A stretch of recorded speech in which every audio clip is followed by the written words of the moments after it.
I'm finally doing it. It's finally time for the Tyre Review's SUV tyre test, and as usual, I'm doing it as properly as I possibly can. I have 8 of the most popular tyres in the 235/55 18-inch tyre size, which is a very popular crossover / SUV tyre size. As these kind of tyres and vehicles don't often see off-road, I will be concentrating on the dry and wet performance of the tyres and comfort and noise and rolling resistance, which are the key qualities. But thanks to Goodyear very kindly lending me their epic off-road test facility in Texas, I'll get to dig into some of the real-world scenarios that these tyres might actually get used on, such as damp grass traction, gravel traction, and hopefully even mud. The tyres I have on test are the Michelin Primacy 4, the brand new Goodyear EfficientGrip 2 SUV, the extremely popular Uniroyal Rainsport 5, the new Hankook Ventus S1 Evo 3 SUV, the Nokian WetProof SUV, the Vredestein Ultrac Satin, the Avon ZX7, the BFGoodrich Advantage SUV, and of course a budget tyre. All this data will really allow you to drill down into exactly what you want from the tyre to make the best purchase decision for your own personal driving. So now I've said all that, let's get started with the dry and wet performance of the 9 sets of tyres. Due to the setup of the VW Tiguan and the relatively high sidewall tyres, the subjective and objective differences during dry handling were small. All 9 tyres finished the lap within 2.1% of each other, with the Avon, Goodyear and Hankook also being the nicest to drive on, with positive steering and balanced handling. The slower tyres, such as the BFGoodrich and Uniroyal, had considerably more understeer. However, none of the 9 tyres had any unsafe dynamic characteristics. Dry braking had a much larger spread, with nearly 15% separating the best and worst. Michelin had a significant lead over the second and third placed BFGoodrich and Goodyear, while the budget tyre took nearly 6 meters longer to stop the SUV from just 100 kilometers per hour, which is a residual speed of approximately 40 kilometers an hour, where the best had already stopped. In the wet, things were a little bit more spread out. Once again, like in the dry, the WestLake, just lack of grip everywhere really. Lots of understeer, lots of sliding, not so much grip. Cheapest tyre in test, so there's that, but it wasn't a million miles off. It wasn't the worst budget tyre I've ever used. Next, with the BFGoodrich again, and the Michelin. Now, the BFGoodrich, just again, like in the dry, felt a little bit sloppy, and the peak lateral grip wasn't super high, but the brakes felt okay. And the Michelin felt really good on the brakes actually.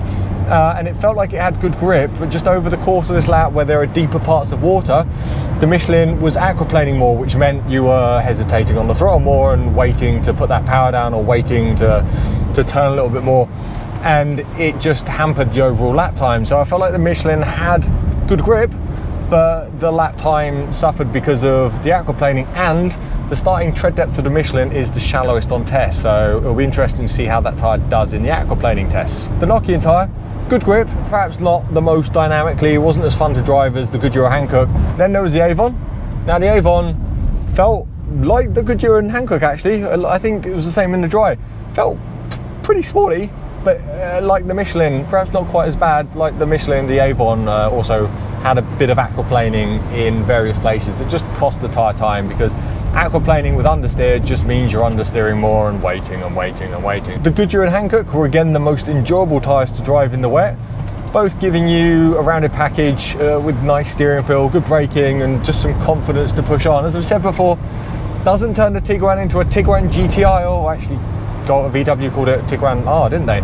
It doesn't turn it into a race car, but of the group of tyres, of the 9 tyres we've got testing, I guess they're the most fun. Finally, Uniroyal is up to its old tricks with the Rainsport range. Now the Uniroyal Rainsport 5 wasn't the most dynamic in the dry, and from a handling point of view it's not the most dynamic in the wet, with quite a bit of understeer but very good grip. Absolutely no issues with aquaplaning anywhere on the lap, and good grip laterally, and felt very good on the brakes. The Uniroyal Rainsport 5 continued its wet dominance by having the shortest wet braking distance and the best overall aquaplaning resistance. Like in the dry, the Michelin Primacy 4 was excellent in the shallow water of the wet braking test, but struggled more with the deep water aquaplaning test, while both the Goodyear and Hankook had impressively rounded abilities in all the wet testing. Next, we'll test comfort and noise, which are important qualities for an SUV tyre. Now all these tyres are 235/55 18, so they've all got quite a bit of sidewall going on, so they're all relatively comfortable. You don't get a huge amount of crashing through into this car from any of them,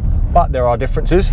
The best tyres on test for comfort were the BFGoodrich and Uniroyal. Now, you might have noticed I've been moaning about these subjectively in the handling test because they don't seem to provide much detail or stimulation through the wheel.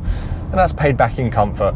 Both these tyres were exceptionally good at rounding out all the big road imperfections and just giving you a nice smooth experience, and both were pretty quiet, but I'd say the BFGoodrich had the advantage in quietness, in internal subjective noise. Next up was the Goodyear and Michelin. Now both these tyres, they're not that far off the very best. They both offer good suppression of road imperfections and bumps and everything like that, and both relatively low levels of noise. Then it was Vredestein, Hankook, Nokian and Avon. Very, very close to the previous groups. There's a theme here, but perhaps just slightly less comfortable overall. Just the whole package, the big bump suppression, the small bump suppression, the rumble over coarse surfaces, the quietness over smooth surfaces, all very good, but just not quite as good as the Michelin, Bridgestone, Uniroyal or Goodyear. Interestingly, the pass-by noise test actually had the BFGoodrich generating the highest external noise, 1.6 decibels louder than the quietest tyre on test, which was the Goodyear. Finally, let's test the basic off-road abilities of these tyres. Right, off-road testing. Before I give you the results, there's a few things I probably need to clear up. Firstly, the astute of you will notice I'm not sat in a Tiguan. This is a Toyota Tacoma.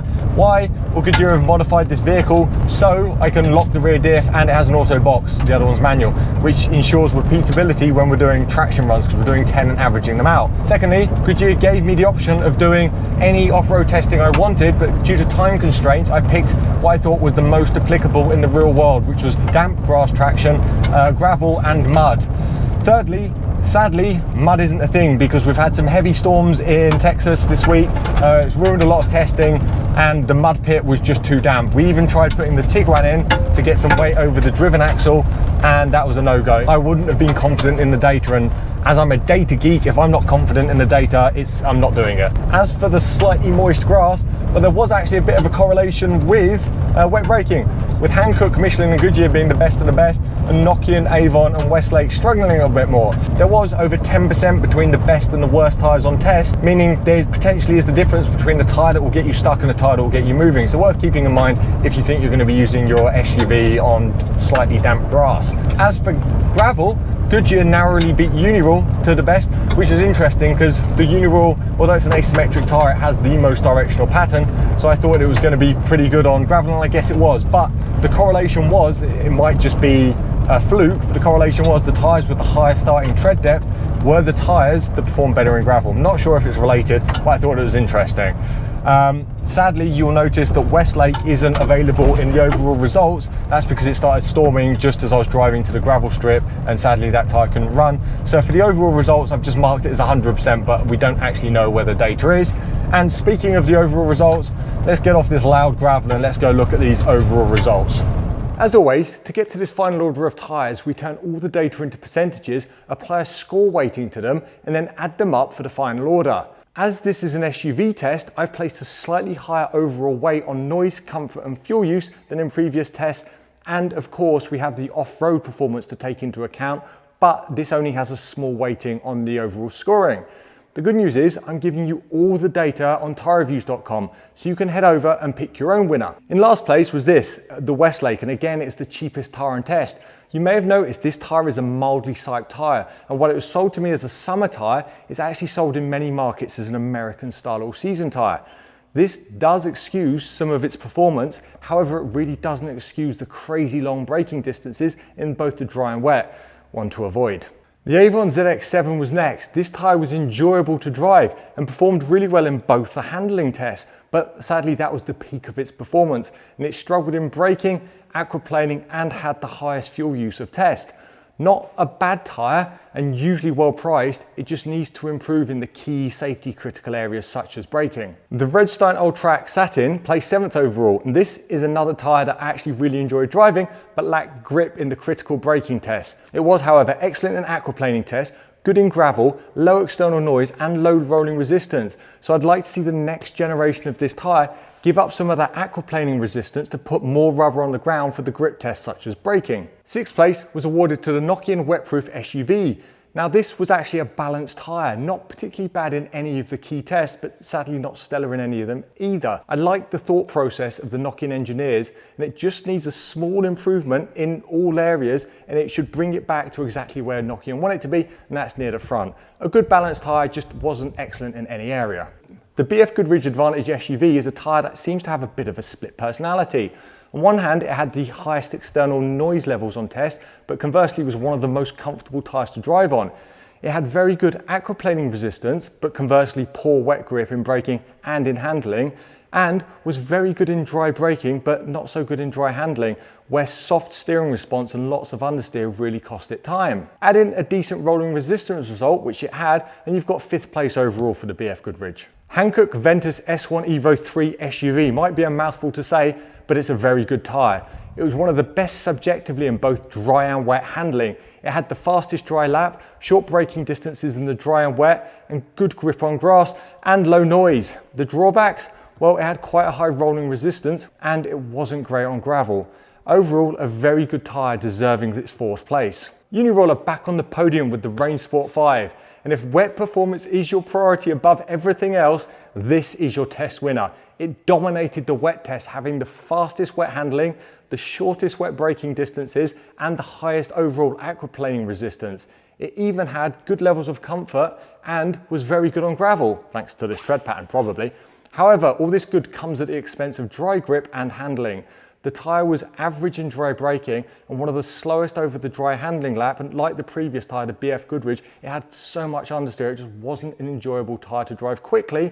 But as this is an SUV tyre test, not a UHP tyre test, it hasn't been marked down too much for that. Overall, 3rd place and very deserved for this tyre. This only leaves 2 tyres, and if you've watched my recent UHP test, you might roll your eyes, as it's once again Goodyear and Michelin at the very top. If this was a magazine test delivering data in a clinical fashion, the Michelin Primacy 4 would be the sole test winner, narrowly beating the new Goodyear EfficientGrip 2 SUV on points. But as this is me, we're going to talk about this a little bit more. Firstly, the Michelin had a huge advantage in rolling resistance, nearly 10% better than the next best tyre, which was the Goodyear. Secondly, it also crushed the critical braking test, winning dry braking by over 3% and just losing out to the Uniroyal in wet braking. Also had good levels of comfort and was very good in the damp grass. However, this is not a tyre without drawbacks. This tyre starts with 6.8mm of tread depth compared to 8.8mm for the Goodyear. Now, even though I've not been able to test wear, I'm not at all worried about the Michelin having a shorter tread life than any of the other tyres, including the Goodyear. In fact, I'd put my money on both the Goodyear and the Michelin being able to cover the most distance of any of the tyres on test. However, it does affect the aquaplaning performance of the tyre, where the Michelin was last in both aquaplaning tests, both curved and straight aquaplaning. Michelin argue, with accident research data to back up their point, that aquaplaning isn't as safety critical as wet braking and dry braking, and while I agree that some tests do place too much emphasis on the aquaplaning scores, for a family SUV tyre that will get used in all conditions, it is something to take into consideration.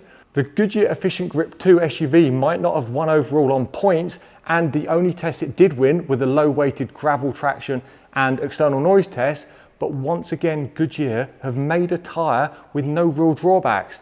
Of the 11 tests conducted, Goodyear won 2 tests, came 2nd in 2 tests, 3rd in 4 tests, and 4th in 2 tests.